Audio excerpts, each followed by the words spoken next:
बच्चेदानी में गांठ, बच्चेदानी की रसोली कि जिसको हम फाइब्रॉइड बोलते हैं, क्या उसमें हमेशा सर्जरी करने की ज़रूरत पड़ती है? जी नहीं। फाइब्रॉइड में कभी कभी तो कोई ट्रीटमेंट की ज़रूरत नहीं होती है। काफ़ी सारे फाइब्रॉइड को हम दवाइयों पर ही मैनेज करते हैं और कुछ केसेस में वाकई सर्जरी की ज़रूरत पड़ती है। मैं डॉक्टर फातिमा रेटिया, मैंने गायनेक में MS डिग्री के बाद दूरबीन द्वारा किए जाने वाले ऑपरेशन के विषय में निपुणता हासिल की हुई है और दूरबीन द्वारा किए जाने वाले ऑपरेशन की डिग्री में मैं टॉपर रह चुकी हूँ। ये वीडियो में मैं अपने काफ़ी सारे फाइब्रॉइड के केसेस में से अलग अलग 4 केसेस डिस्कस करने वाली हूँ कि जिससे आपको बिल्कुल क्लियर हो जाएगा कि कब फाइब्रॉइड में क्या करने की ज़रूरत होती है। पहला केस एक 20 साल की लड़की थी कि जिसको हमेशा पीरियड चढ़कर आते थे, अनियमित पीरियड थे और उसकी सोनोग्राफी में 1.5 सेंटीमीटर का एक फाइब्रॉइड था। गर्भाशय की दीवार के 3 लेयर्स होते हैं, सबसे अंदर का लेयर, बीच का लेयर और बाहर का लेयर। तो बीच के लेयर में उसको वो गांठ थी। ऐसे केसेस के जिसमें गांठ 5 सेंटीमीटर से छोटी होती है, वो बच्चेदानी के अंदर की दीवार पे नहीं होती, जहाँ से पीरियड आता है, जहाँ पे प्रेगनेंसी रहती है, वो अंदर की दीवार की जिसको एंडोमेट्रियम बोलते हैं वहाँ पर नहीं होती और पेशेंट को वो गांठ के कोई सिम्टम, कोई लक्षण नहीं होते हैं, वो गांठ की वजह से पेशेंट को कोई तकलीफ नहीं होती, तो उसमें हम कोई ट्रीटमेंट नहीं करते हैं। कोई दवाई की ज़रूरत नहीं है, कोई सर्जरी की ज़रूरत नहीं है, क्योंकि फाइब्रॉइड में कैंसर होना ना के बराबर होता है। फाइब्रॉइड एक बिनाइन गांठ है, उसमें जान का जोखिम नहीं होता है। उसको अनियमित पीरियड की तो समस्या थी, लेकिन अनियमित पीरियड चढ़ के आना वो सब फाइब्रॉइड की वजह से नहीं होता है।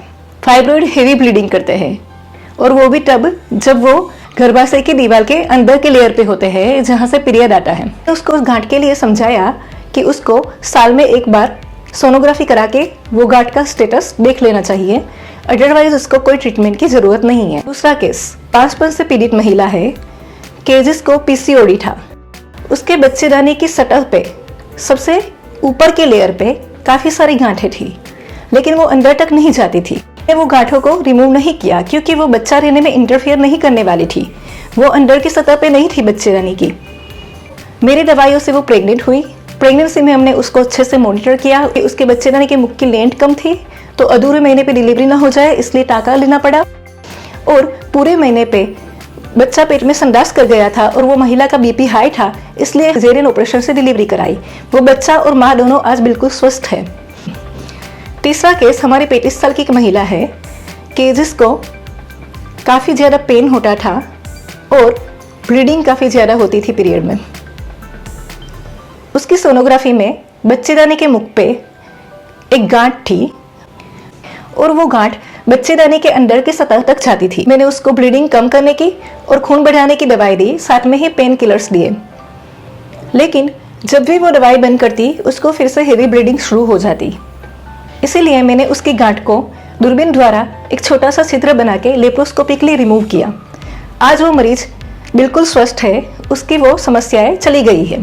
तो ऐसे केसेस के जिसमें मरीज को सीवियर सिम्टम होते हैं, काफ़ी ज़्यादा तकलीफ होती है, दवाई से भी वो तकलीफ इतनी दूर नहीं होती है, तो हमको सर्जरी से वो गांठ को निकालना पड़ता है। पूरी बच्चेदानी निकालने की ज़रूरत नहीं है ऐसे केसेस में। अगर बहुत ही ज़्यादा हेवी ब्लीडिंग नहीं हो और बहुत ही ज़्यादा पेन नहीं हो तो उसको हम दवाइयों पे ही मैनेज करते हैं। लेकिन सीवियर सिम्टम्स हो, काफ़ी ज़्यादा सिम्टम्स हो और बार बार वो आ रहे हो तो हमको सर्जरी का स्टेप लेना पड़ता है। जो दवाइयाँ रहती है वो हेवी ब्लीडिंग, पेन, ऐसे सिम्टम को मैनेज करने के लिए ही होती है।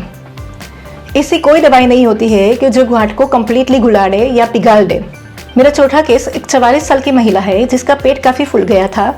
उसको ऐसी फीलिंग आ रही थी कि उसको प्रेगनेंसी रह गई है और उसको काफ़ी ज़्यादा पेन और हेवीनेस पेट में लग रहा था। उसकी डिटेल सोनोग्राफी पे पता चला कि बच्चेदानी में काफ़ी सारी गांठें हैं, काफ़ी अलग अलग जगहों पर। उसमें से कुछ गांठें तो काफ़ी बड़ी बड़ी है। ये महिला के 3 बच्चे थे, उसको मेनोपॉज भी हो रहा था। अभी बच्चेदानी को रखने का कोई फ़ायदा नहीं था। मैंने बच्चेदानी को निकालने का ऑपरेशन किया और आज वो महिला काफ़ी स्वस्थ है। अभी उसकी सारी तकलीफ़ें चली गई हैं। ये वीडियो से मेरा मैसेज है कि अगर बच्चेदानी की गांठ एक ही है, मल्टीपल फाइब्रॉइड्स नहीं है, उसकी साइज छोटी है, 5 सेंटीमीटर से साइज कम है और वो बच्चेदानी की दीवार के अंदर के लेयर पे नहीं है, जिसको एंडोमेट्रियम बोलते हैं, एंडोमेट्रियल केविटी के जहाँ पे बच्चा रहता है और एंडोमेट्रियम के जहाँ से मासिक आता है, माहवारी होती है, दीवार के वो लेयर पे नहीं है, मरीज को वो गांठ की वजह से कोई दिक्कत नहीं हो रही है, सीवियर सिम्टम्स नहीं है, तो कोई ट्रीटमेंट की ज़रूरत नहीं होती है। मरीज को थोड़े बहुत सिम्टम है तो वो हम दवाई पे ही मैनेज कर लेते हैं। फाइब्रॉइड को घुलाने वाली दवाई अवेलेबल नहीं है। उसकी साइज कम करने वाले इंजेक्शन कॉस्टली और साइड इफेक्ट वाले होते हैं, तो वो यूज नहीं करते हैं। जब सीवियर सिम्टम होते हैं, साइज 5 सेंटीमीटर से ज़्यादा होती है और फाइब्रॉइड अंदर की सतह पे होते हैं बच्चेदानी की, तो हम उसको रिमूव करते हैं।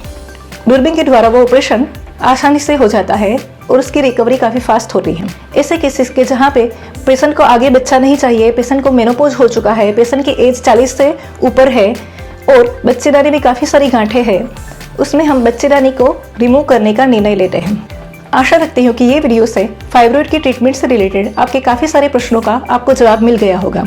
यदि फाइब्रॉइड की ट्रीटमेंट से रिलेटेड या फाइब्रॉइड से रिलेटेड और भी कोई क्वेरी है तो आप मुझे कमेंट सेक्शन में पूछ सकते हैं।